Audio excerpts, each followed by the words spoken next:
All right, next up, we've got Robert Magee. Hey, Rob. Hey, Chris, how's it going? Good. How you doing? Good, thanks. So we're all working from home? Yes. How's that going for you? Excellent. Yeah. It's just focused on the screen, so it's easy to get things done. So what's your talk on today? Well, I'm going to talk today about transitioning from Maya to Houdini. Talk a little bit about sort of the muscle memory things that you've got to go through, the little changes and the concepts and ideas that are different that you have to wrap your head around in order to make that transition. So you've got a bit of a history with Maya yourself. Yes. I actually I worked there. Well, I worked at Alias Wavefront back when Maya 1.0 first came out, and worked on some of the first tutorials for Maya back in the day. So it's interesting to bring the worlds together and to talk about them as a team. Maya and Houdini can work together through Houdini Engine. Yes, that'll be part of the talk as well. Just the way that you can use Houdini Engine to put Houdini Digital Assets right into the Maya environment, and then artists can be taking advantage of Houdini without even realizing it's there.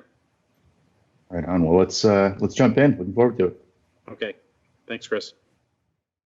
Welcome. My name is Robert Magee, and I am the Senior Product Marketing Manager at SideFX. One of my key roles is to manage online learning paths for Houdini artists and to create educational material such as the Houdini Foundations Guide. Today, I'm going to talk specifically about transitioning your Maya skills to Houdini. Many studios use both of these applications in production. It is a great idea for artists to be proficient in both of them. It is said that the second application you learn can be the hardest, but once you see that there are areas of common ground, it will make your transition easier. There are, of course, differences, and we will explore some of these as well. We will also talk about loading Houdini Digital Assets right into the Maya interface, where the Houdini nodes and networks will be cooked under the hood.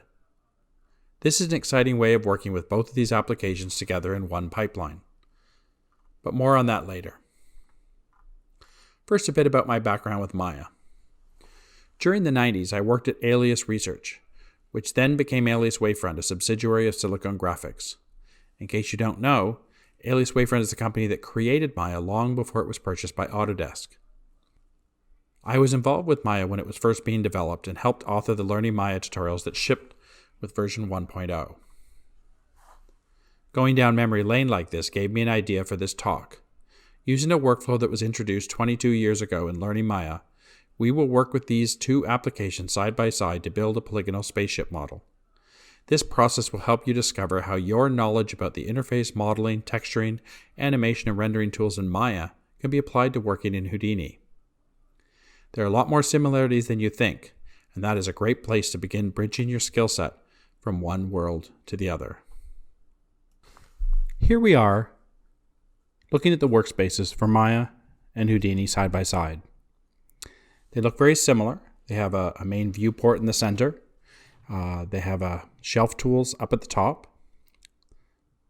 They have transform and select tools down the side here. And this gives them a very familiar look as you move from one to the other. There's a number of options, display options, sort of at the top here in the case of Maya, down the side here in Houdini. So little shifts, but mainly the same thing. Now let's use the shelf tool to create something. Let's create a cube in Maya. And you can zoom in and take a look at that. Similarly, we're going to take and make a box in Houdini. This time, though, you got to press the Enter key to place it at the origin. Otherwise, you're going to place it down yourself. Now let's take a look at the view tools. It's always an important part of learning an application. And in Maya, you are used to using the Alt key with the left, middle, and right mouse button to tumble, track, and dolly. And in Houdini, you can actually use the Alt key for exactly the same purposes. So from a muscle memory point of view, that'll be pretty straightforward. Now you can also use the spacebar, which is similar for people who are coming from, let's say, Adobe. Also, if you click on the view tool, you actually don't need the modifier. You can just use the mouse keys. So you can set up 4 views in Maya if you want to look at plan, section, elevation sort of thing. And you can do the same thing using that little button up at the top there in Houdini. Now, once you're in there, you can use the space bar to zoom out, or space bar B in Houdini to zoom out. And you can go back and forth. So you can go in, pick another view, go back, pick another view, all with the space bar. Similarly, you would do the same thing in Houdini. Now, attributes and parameters. So when you put an object into a scene, you get a bunch of attributes available in this attribute editor here in Maya. And in the case of Houdini, we're just going to pull off the side. We have what's called the parameter pane. So in Houdini, they're called parameters. In Maya, they're called attributes. Attributes turn out to be something a little bit different in Houdini, and that's something you'll learn down the line. Now, accessing tools, we did use the shelf, but in the case of Maya, you can also use the marquee menu here. In this case, you can sort of take that marquee menu and dock it here on the view. You could also go in and say, you know what, I want these polygonal tools, and I'm going to dock those here as well. So they give you the same tools up on the shelf, but you have them here to work with. Now, go to do the zoom tool, and just going to move that in. So we'll move that across. And then we'll use the same thing to make a torus. And we'll just move that up, over, and use the little square thing to move it along the plane. So now we have 3 objects within our Maya scene. Let's go and do the same thing in Houdini. So in Houdini, we're going to use the radial button. You press the C key, and we go down 2 levels where we can now pick from this menu and pick a sphere. Again, it doesn't place it. We have to press Enter to place it. And then we can move it, let's say, over to here, just like we did in the other case. And now we're going to go do the same thing and get a torus. In this case, instead of placing the torus at the origin, we're just going to click to place it. Now, if we do it here, we use the view plane. We turn on this construction plane there. We can actually make sure we put it on the ground. There it is on the ground. So don't forget the construction plane if you want to actually build or move things right on the ground. So transforming objects is an important thing working with a 3D application. So in the case of Maya, you can transform or move things using the W key, and that'll allow you to move things around. You can press the E key to get rotate, and then rotate the object around, or R to scale. And these actually are conveniently laid out on the keyboard. W, E, R are right up there with your left hand. Now, before we go and do that with Houdini, we'll notice that whereas in Maya, we can freely select the different objects. By default in Houdini, secure selection is on. What that means is you have to press the S key every time you want to make a new selection, or you have to turn secure selection off, that little lock that I just turned off there. Now, once you've got that, we can have hotkeys in Houdini for move, rotate, and scale as well. In this case, you're using T, R, and E. Again, in more or less the same location, but not the exact same keys as Maya. This is probably one of the biggest muscle memory things that you'll have to get used to. A lot of times, you might press W in Houdini and end up getting wireframe mode when you were trying to get move. So just remember it's T, R, and E. Now, I want to go back into tumbling, and generally speaking, in a 3D application, the tumbling sort of works around the center of your view. And that's sort of what's going on there in Maya.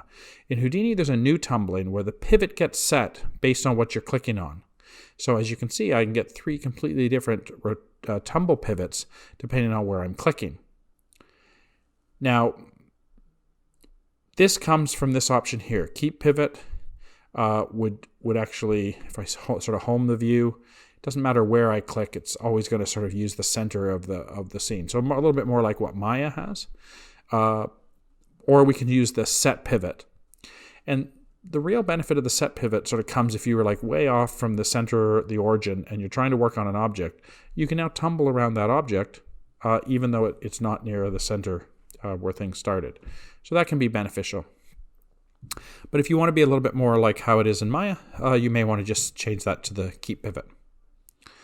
Another thing that we've got in Houdini, which is new, worth pointing out, is the new pan and scan. So this is where you can actually zoom in and out of the view, but you're not actually dolling in and out. You're literally, it's like you're pan and scanning the view.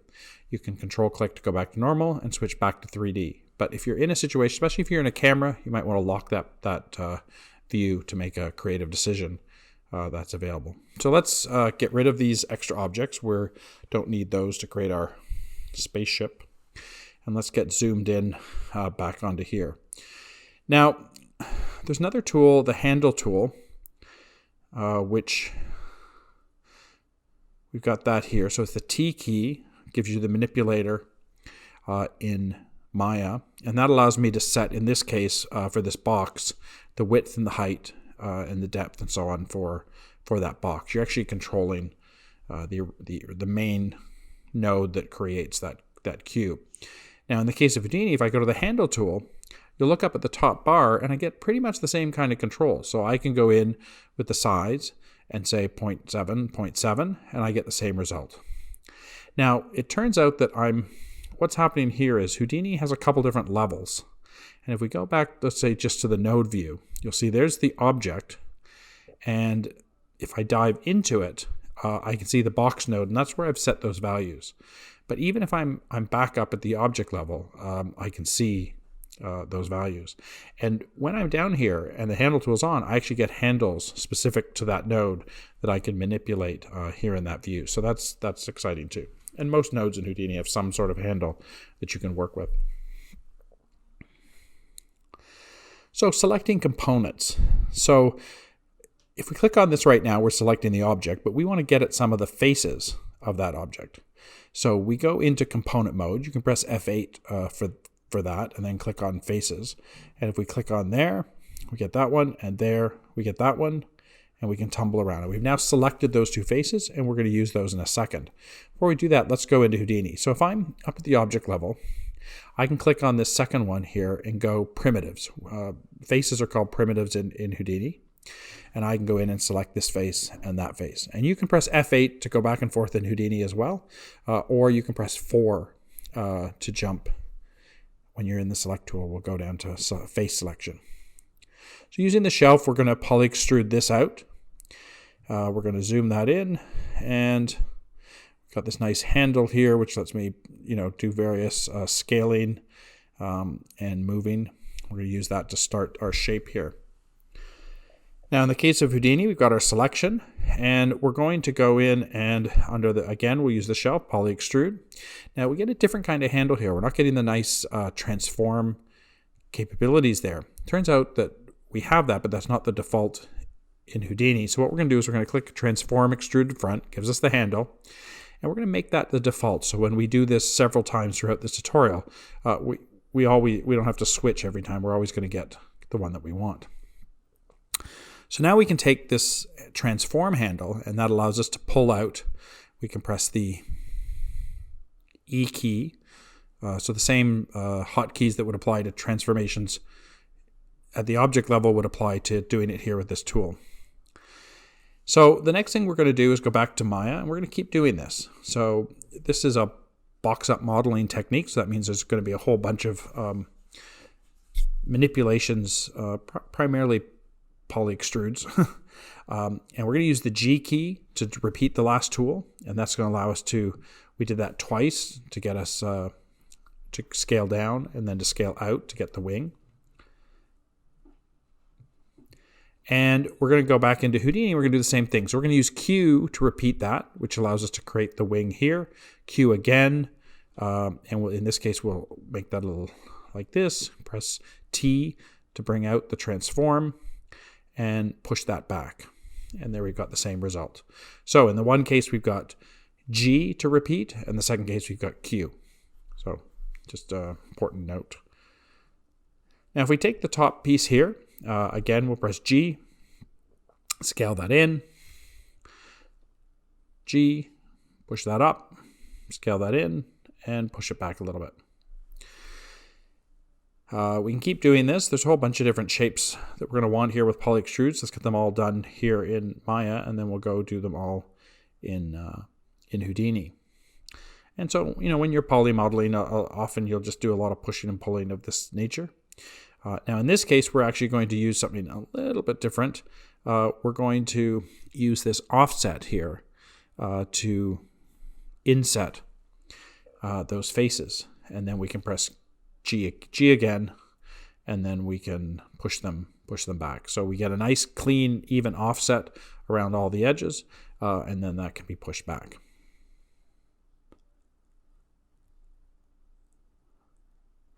Now we're going to go look at the same thing in Houdini.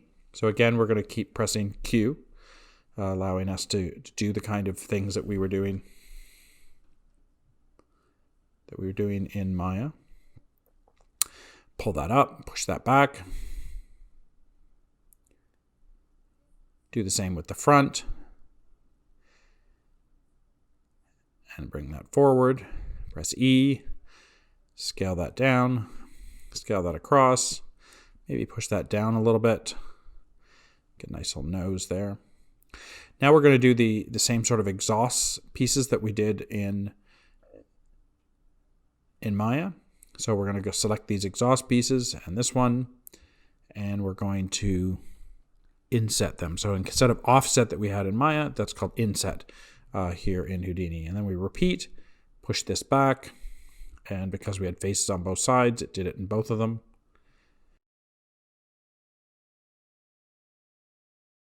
And now we have the models in the same place. So now we're going to explore the different ways of viewing the models. And this involves sort of wireframe shaded. So in the case of Maya, we're going to use 4 to go into wireframe mode, 5 to go into shaded. There's also a couple others for going into textured and so on, but we won't worry about those till later. In the case of Houdini, we just toggle back and forth between wireframe. Use the W key to go back and forth. You've also got these little buttons here at the top in Maya, and you've got this little menu here where you can do a whole bunch of different options beyond just there, smooth shaded, smooth wire shaded. You've got a bunch of different options there. Now, polygonal models set themselves up really well for turning themselves into smooth subdivision surfaces. And so here, Houdini has 1 for rough, 2 for medium, and 3 for smooth. In the case of Houdini, you've got to go Shift plus to turn subdivision display on and Shift minus to turn it off. And this corresponds to, if I go back up to this object level here, there's a little menu, display as, and as I turn the hotkeys, Shift plus, if I go Shift plus, you'll see that I turn display as and turn it on and off. So that's really what you're setting with the hotkey in that case. So you can actually find it and do it by hand if you want to. Or we can go back down here, and there we have our smooth version. Now, in the case of Houdini, it only goes down to sort of the cage display, which is sort of like the medium option in Maya, but they both give you a smooth look. But instead of doing it with subds, we're actually going to smooth it using, in this case, we use mesh smooth. We're going to set the subdivision to 2. And the reason we're going to do that is we need the extra polygons. So smoothing is not subdividing it. It's literally breaking it down into more polygons. And we can do the same thing in Houdini. So we select all of that.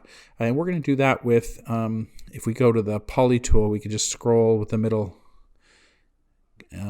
scroll, and then we get the subdivide and we set that to 2, and we get the same result. So in these two cases, we're not dealing with subdivision models, we're dealing with smooth or adding extra polygons.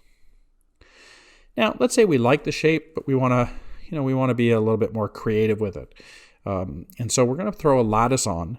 In Maya, we do that here, and we would set divisions of 4, 2, and 6.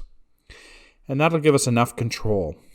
Now, once we do that, we then go into component mode on the lattice. So we, not faces, but rather points. And then we can start to select different pieces of this and manipulate it. And this will allow us to create a generalized reshaping or deformation of what we've been working on. And this will allow us to, make creative decisions on the overall shape. So we're going to go there, grab these points, edit that, maybe shape that up a little bit.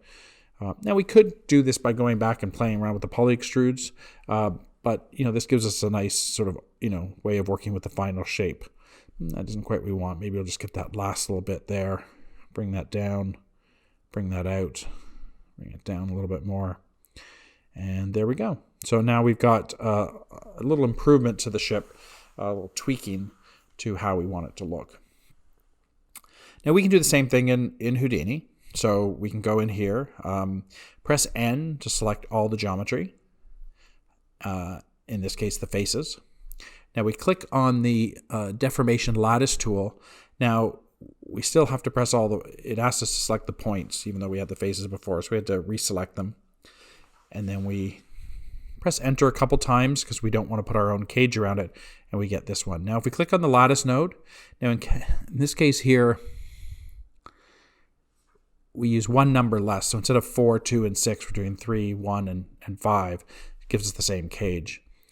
Now we take that and we can, again, sort of essentially go into component mode on that by selecting the points, and then we can start moving that cage around, and we get the same result that we were getting in Maya.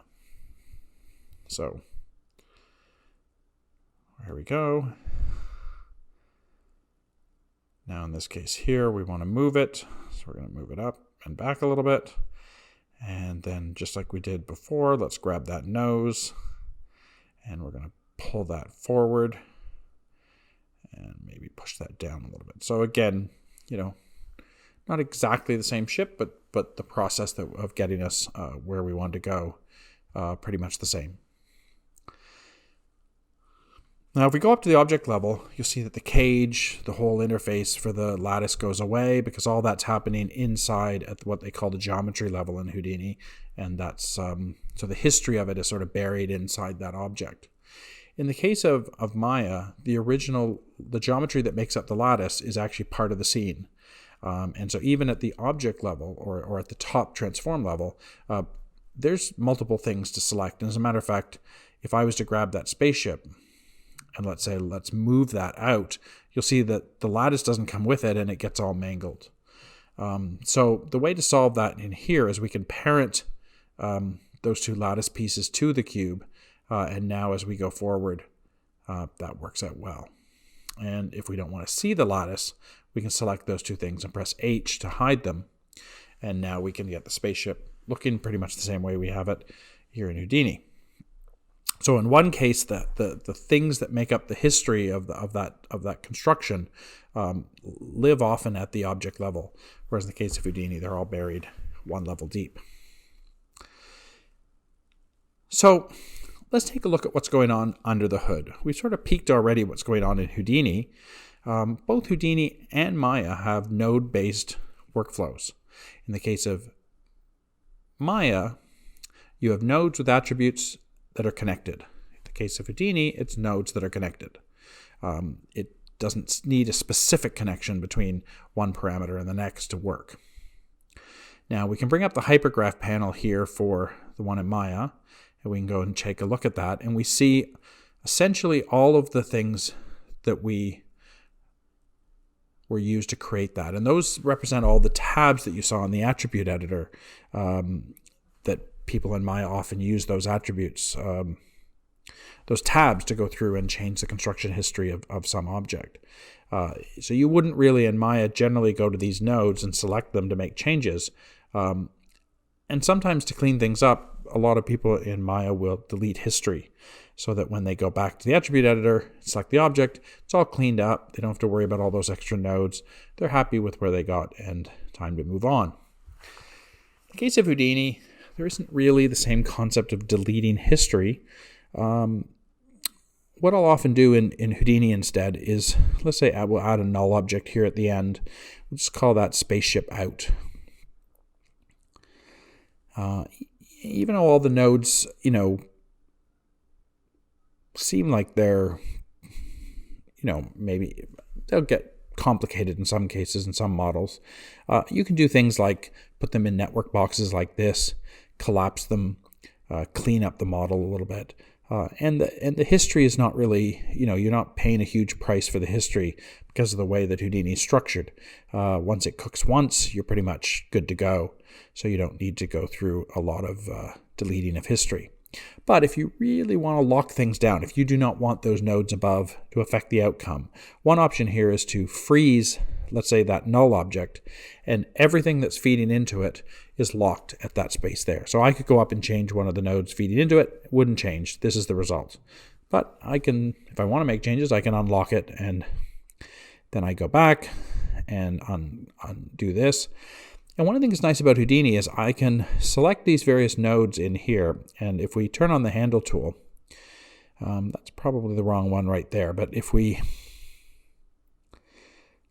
see the cage as it stood at that point. So each time you select a node, you see the cage that's specific to there and the handle that's specific to that particular node. So we can go through and continue to tweak. And of course, in Maya, you could have done that. If we kept history around, you could have used the parameter pane to make these same kinds of edits. But it's really nice the way Houdini actually lets us see the cage and manipulate it right there in the view. You can even set the display flag on any one of these nodes and jump back and see where the model was at that particular stage if you want. Although it is nice to have the display node here at the end and then just select and manipulate those nodes along the way. Now, another thing that sometimes people do to lock down geometry rather than freezing a node is they will save the geometry to disk. One of the advantages of this is it makes it a shareable item that you can share with other scenes and use in other contexts. So I can create a spaceship BGO file, save that to disk, accept, and then I'll just put a file node down and bring that back in. That can feel a little weird at first, like all the construction history is gone. But what it's doing is it's saying, I want to have a lockdown version for whatever I'm going to do next, but I'm going to keep that node network around in case I want to make a change. I can always re-export it or change it later. And because the file node is referencing things off disk, it's a live connection. So the next thing we're going to do is add a material. So in the case of Maya, we're adding a standard material, adding a texture map. And of course, we don't see it yet because we forgot about the other display, which is 4.6, I believe. And that allows us to see the texture maps.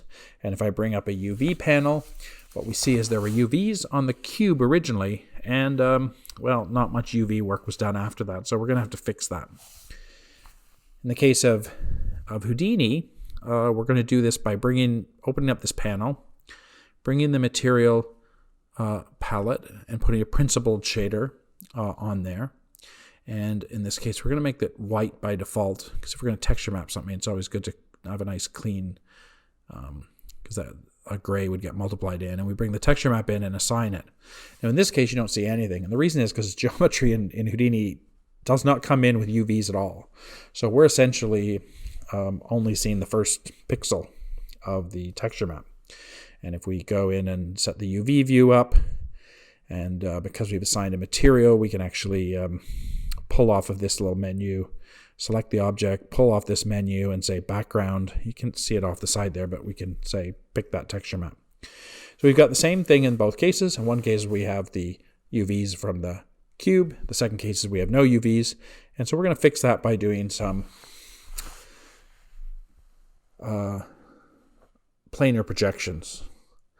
Now, like I said, this tutorial was from 22 years ago. There are way better ways of setting up UVs in both Maya and in Houdini up at this point. But when you've got a pre-built texture like this, this is probably the good way to go for now. We'll keep it honest to the source material and use the planar projection. So you can play around with the different settings in here, and in the process of doing that, get yourself the look that you want and sort of line that up. And as you can see down below, the geometry is lining up with the texture, and this texture was sort of designed to just project through. It's using simple colors and just projects right through. The cockpit's probably showing up at the bottom of the plane.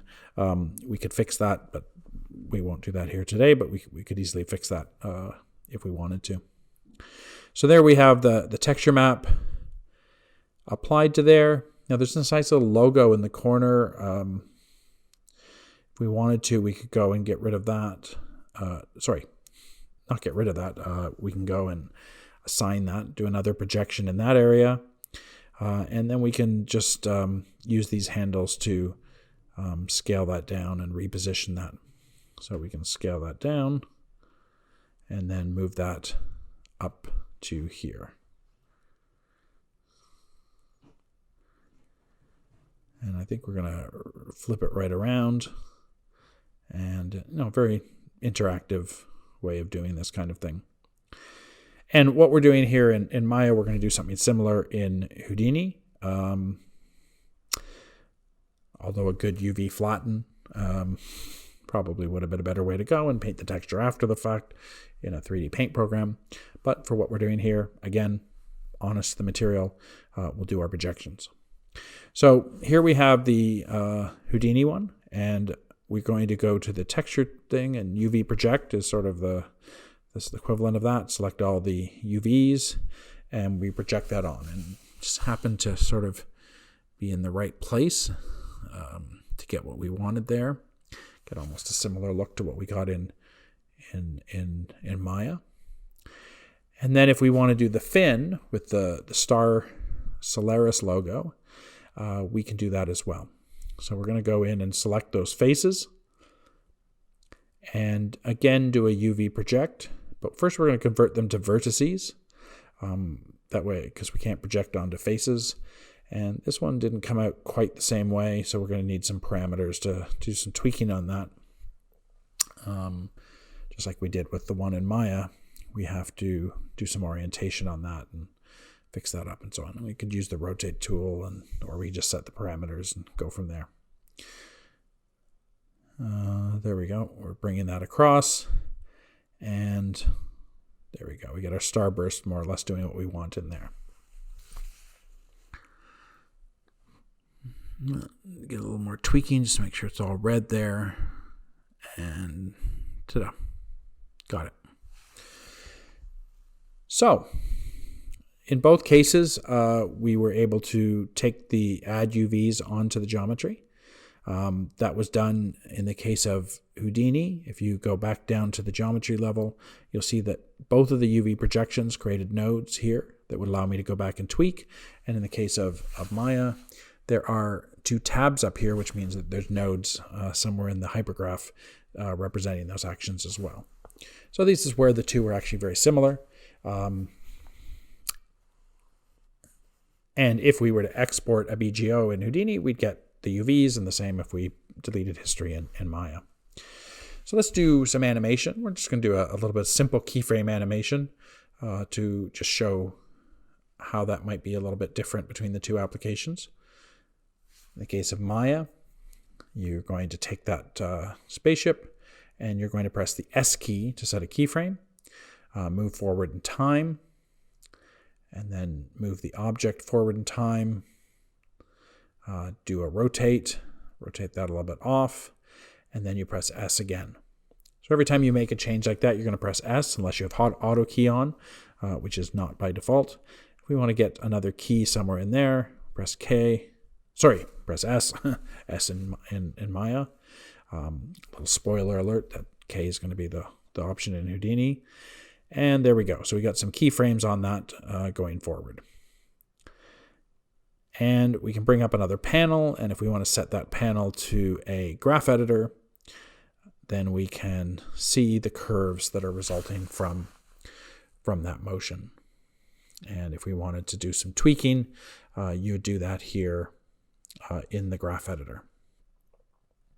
And you could, move that around and in time and in coordinate. And there you go. And scrub through to just see what that edit might accomplish. Okay, now back in Houdini, we're going to go and set those keyframes as well.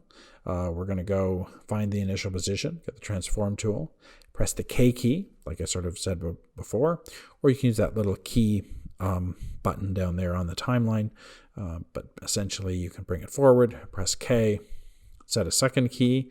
Now, once you've set the key, you can actually make modifications without setting K again, and it will pick those up. So as long as you're lined up with a key, you can make anything that's got an animation channel on it, you can make an edit. And there we go. So we get basically the same animation here that we had in Maya. And if we want to see the animation channels for that, there's the animation editor. Now, I could have set up panels top and bottom just like we had in Maya, but there was a quick tab there that I was able to quickly go and grab it and tweak. I could also pull this off and put it on a second monitor if I needed to. We haven't talked a lot about the different tabs in Houdini, but there are a number of different UI elements on the different tabs, which are worth taking a look at. So now we're just going to render this. And in the case of Maya, we're going to use Arnold. And in the case of Houdini, we've got a couple different options, and we'll talk about how we're going to do those. But let's first set up what we see as sort of our nice shot. So see near the tail end of the animation with the spaceship banking here. Let's get that set up and ready for our shots. So in the case of setting up a shot, what you want to do is you want to set up your camera. Now, it turns out we're already looking through a camera in Maya, the Persp camera. We can add more, but we can work with that one as well. And we're set up the resolution gate to get a sense of what that's going to look like when we render. Now, we created a camera here in Houdini, which also shows us the render resolution sort of thing. And we can, if we were to go and make a view change here, you'd actually lose that camera because, like I said, we're not in that camera. So if we lock it with that little lock, then we can make view changes and it holds on to that camera. Now for the rendering, we're going to go and take this, and before we do anything, we want to put a light in. Let's just put a distant light, pretend it's coming from some distant star. And we don't really see any effect on that. That's because there's another level of display in Houdini, and we have to go one notch higher, and that's level 5. Hotkey 5 will give us some lighting so we can see the effect of that here in Maya. And we can add some intensity to that light. And there we go, ready to go. Now in the case of Houdini, we can do the same thing. We're going to just go and get a light here. We're going to get a distant light, just plop it down here in the scene. And we can already see that how that's affecting the object. And we can go and create that look that we want right there. So that gives us more or less the same thing. And we get sort of a higher quality display on there as well if we want to see some of the specular highlights that would happen on the spaceship.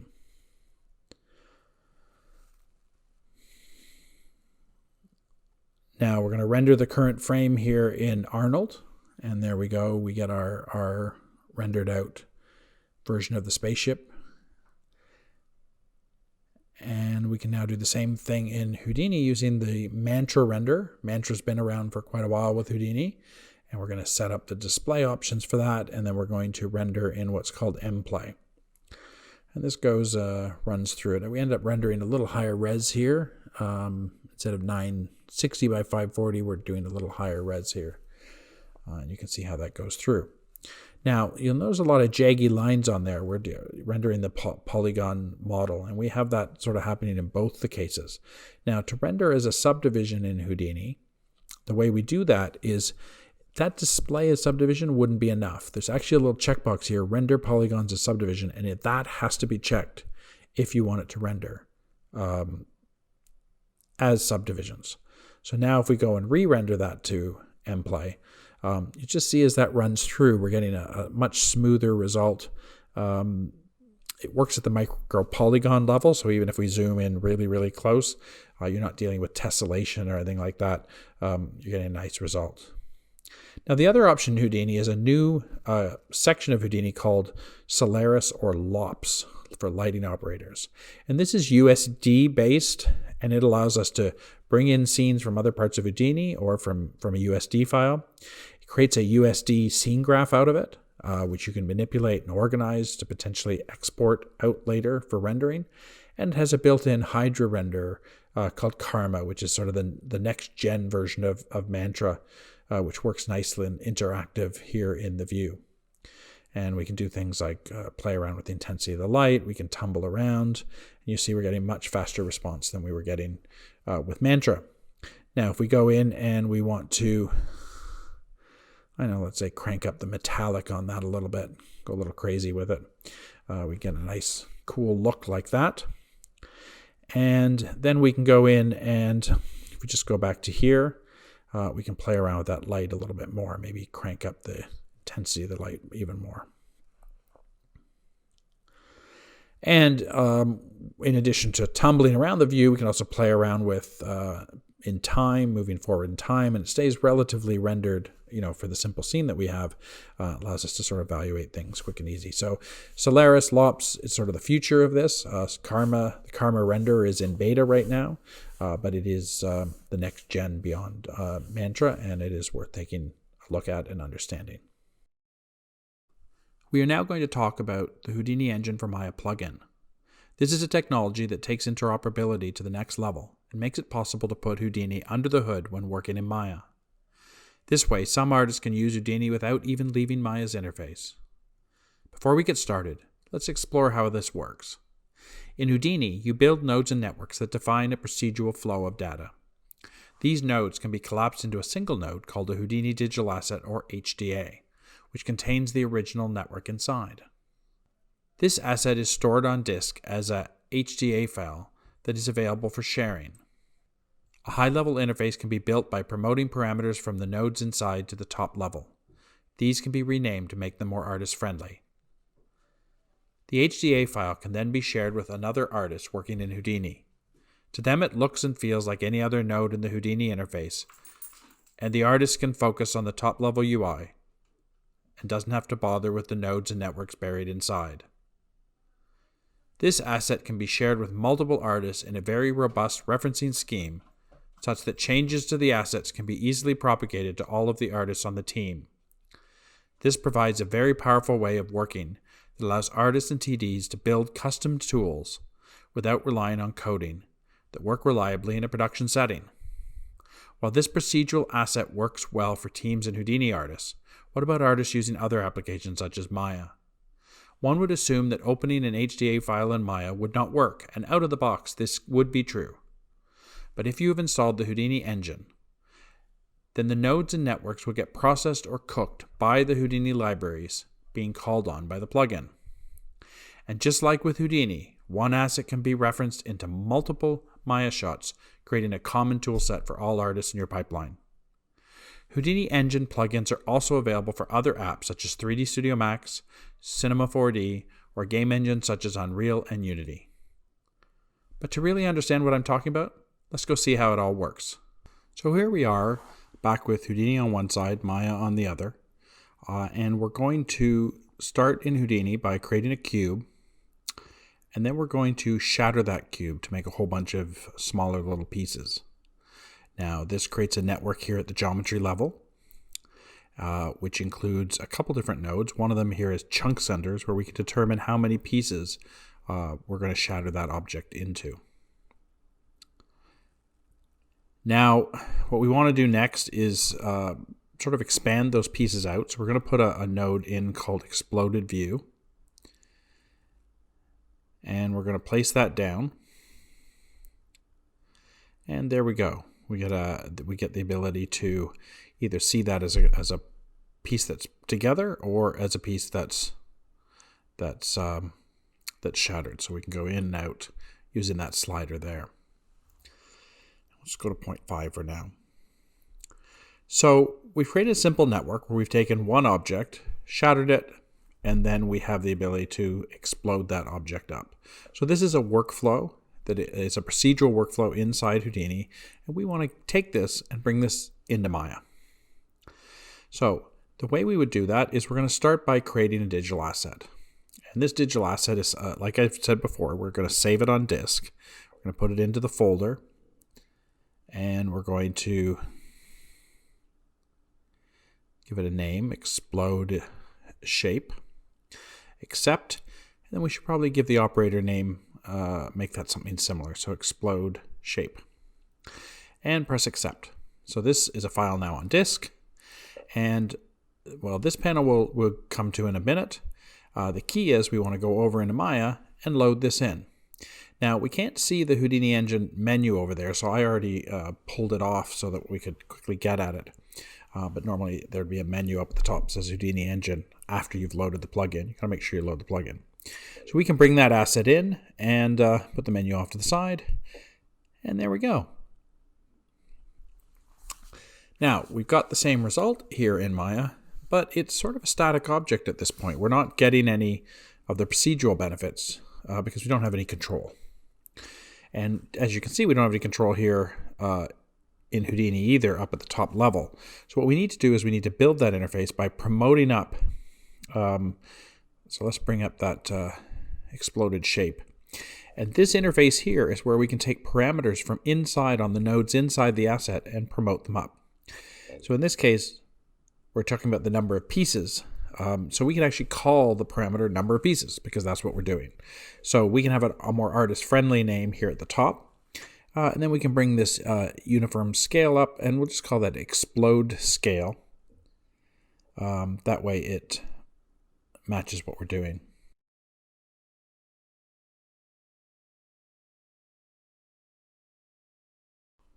Now when we press accept on that, we basically saved all of those changes, those parameters to disk.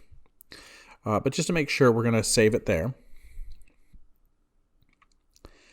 Now, to get this, to get the parameters on that, we've got to click on the exploded shape 1, that top level there, and then the attribute editor will display the information about our asset, and we can reload the asset. And what you'll see is right over there are the parameters we just created over in Houdini.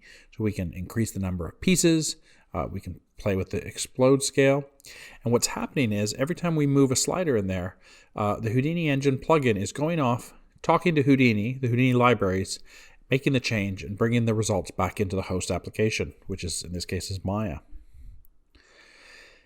So we want to continue to do some things. So one of the things we're going to do here is we're going to add an input here, because one of the things is right now we're doing everything on the sphere we created in Houdini. What we'd like to do is be able to apply some of the things we're doing onto objects within the Maya environment. So we're going to add a switch node here, and we're going to feed that input into the switch. So this will give us two options, the box or something from the outside world. How does that work? Well, here in Houdini, if I was to put, let's say, a torus here outside of the asset, then what we would be able to do is feed that into the asset, and it would become essentially that second object that we could play with. So we bring that in, double click in, and if we go to the switch node, we can go back and forth between the torus and the box, depending on index 0 or index 1. And so that's great. So that input is going to be important when we bring it back into Maya. Before we do that, though, we need to add it to our interface. We need to make it something that we can work with, because that switch is going to be important once we set up the asset. So we're going to take the select input, and we're going to drag that on here to create that. And we're going to give it a more friendly name. Let's call it shape. Oh, it's called shape. So what kind of shape we're going to use? Well, the first option, 0, is the box. Enter. And then 1, index 1, the option is custom shape. So we're either going to use one or the other. And we press accept. And if we go up one level here, you'll see there's that menu in Houdini on the asset, and we can switch between those two.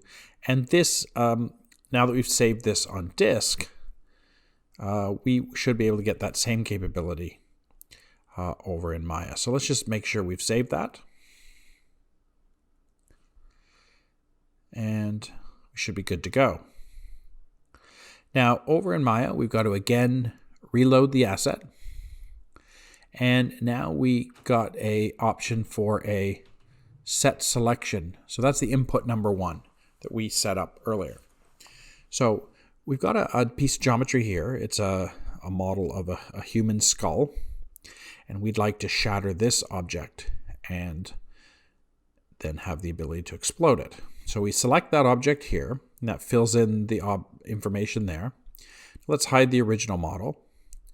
And now we can take this and using the shape parameter, we can switch between the custom shape, which in this case is the skeleton, and then we can play with the scale or get in there and play with the number of pieces.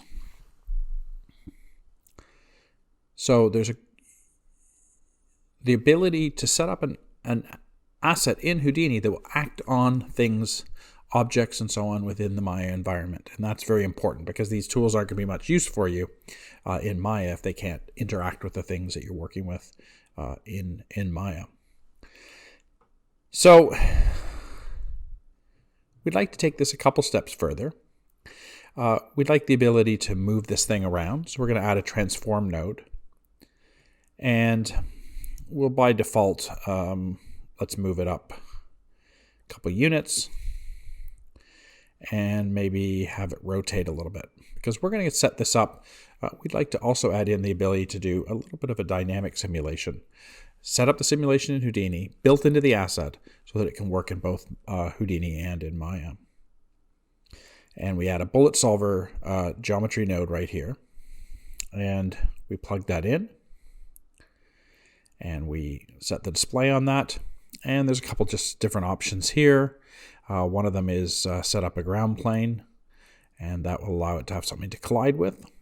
And gravity's already set, ready to go. And press play. And so there we have our object falling.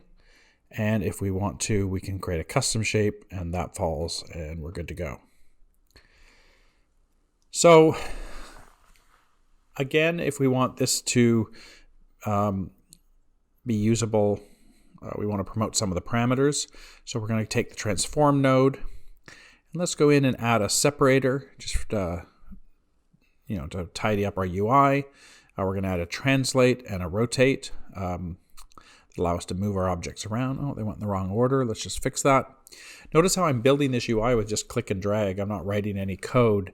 So an artist can literally be building their own tools. That's pretty exciting. So we come down, there's those parameters there in case we want to control that. And when we pressed apply, we basically saved the asset. So we're good to go. We can recook or reload the asset here. And we notice that it'll work because we're going to see do a little more thinking with the skeleton. And it's not quite, I think if we want to put this a little higher, so we're going to put that up. And if we press play, we should get a simulation of this falling and colliding. Now this is a more complex piece of geometry than the one we were using inside Houdini, so it's a little slower. But it does cache, so once you do that, you can scrub through. And the one thing is, notice it's coming in green. And it'd be interesting to find out what's going on there. That's where maybe the help bar down below might be useful. So if we go in here and play, we see there's a little warning. The warning is telling us something about an attribute called var map. And that might be causing the problem we have there. There we go. Data type var map. So again, if there's something going on, we can quickly go back, take a look at the asset, see what we can do to fix that. So we're going to put an attribute delete in here. And that will allow us to find this var map attribute, which they call, I think it's a detail attribute, but let's check. If we click there, there's a detail attribute called var map. So we can go there, select that, delete that, boom. So in order for that to be stored, we need to save the asset. And then we're going to have to come back into Maya and reload the asset, or reload it. Now once we reload it, because that attribute that Maya was not happy with is gone, it'll rebuild and we should be in better shape. Yes, we've gone back to normal display, and we're not dealing with the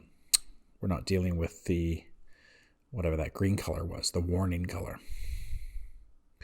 So now we can take this, our skeleton, and press play, and we have taken an object from Maya, we have shattered it, explode the pieces out, and run a dynamic simulation on them, all inside an asset that is running Houdini in the background within the Maya environment. And this is what the Houdini Engine does, and this is how all of the tools that you have available in Houdini can become available to people working in Maya using this exciting Houdini Engine technology. Now that you know how the Houdini Engine plugin works, let's take a quick look at the different licenses used to run the plugin, depending on your chosen Houdini product. Let's start by looking at someone running both Houdini and Maya on a workstation. In this case, the same commercial, indie, and education licenses used to run Houdini can be used to run the plugin inside Maya. This is good for artists going back and forth between the interactive package and the host application. You will note that Houdini Apprentice licenses cannot be used to run the plugin. Now, if you're running Maya on its own on a workstation, then you need either a Houdini Engine for commercial assets or the free Houdini Engine Indie for indie assets. Education also has access to Engine licenses, but again, Apprentice does not. For processing scenes on a farm or in the cloud, you'll use these same Engine license types. Be sure to note that only 3 Houdini Engine Indie licenses are allowed per studio, therefore only smaller farms are supported by Indie. We started today's talk reminiscing about a tutorial written 22 years ago. Now let's talk about how you are going to learn Houdini today.